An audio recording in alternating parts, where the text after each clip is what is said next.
Workplace loyalty is dead. In the past, it was a sense of pride to work at a company for 20, 30, even 50 years. You were rewarded accordingly and even got a gold watch when you retired.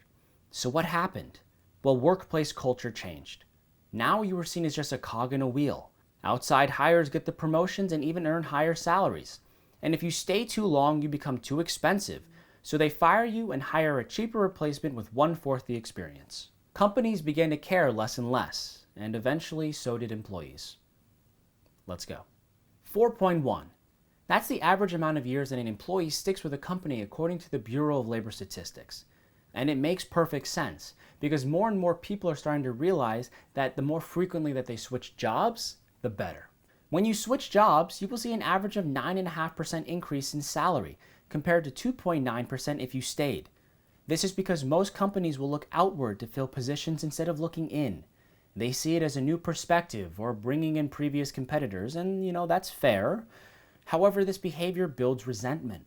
Instead of promoting employee growth and empowerment, it shows them that the training and experience that they have received isn't good enough, so they quietly boil for years or leave.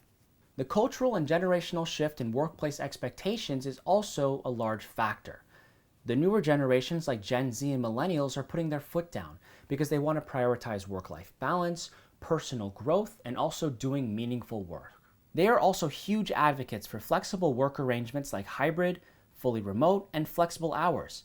And if the company that they work for refuse, oh well, on to the next one that will.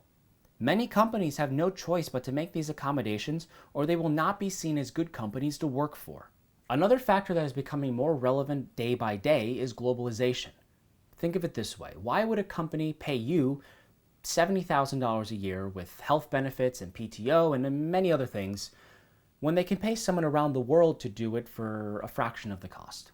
Even beyond virtual assistants, employees are now getting opportunities at companies that were never possible before thanks to remote work. As long as you have a computer and a good internet connection, you are a viable candidate. This makes competition increase, but also costs for both employer and employees decrease.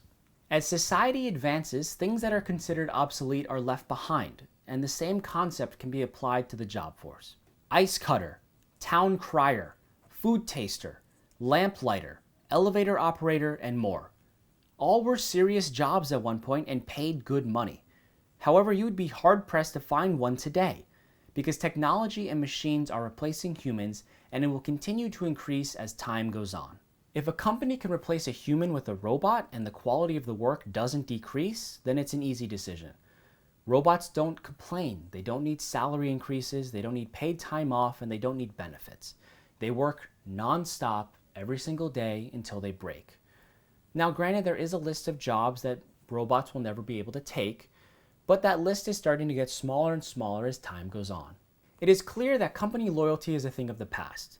Now, it is in your best interest to do what is best for you, not for the company, because unfortunately you are seen as a cog these days. So, if you have time, let me know in the comments down below your experience in the workforce and if you've had any success switching jobs. And with that, I'm Evan, and thanks for watching. If you like what you just saw, then click on the video here. Also, if you haven't, like, subscribe, and hit the bell icon so you don't miss any future videos.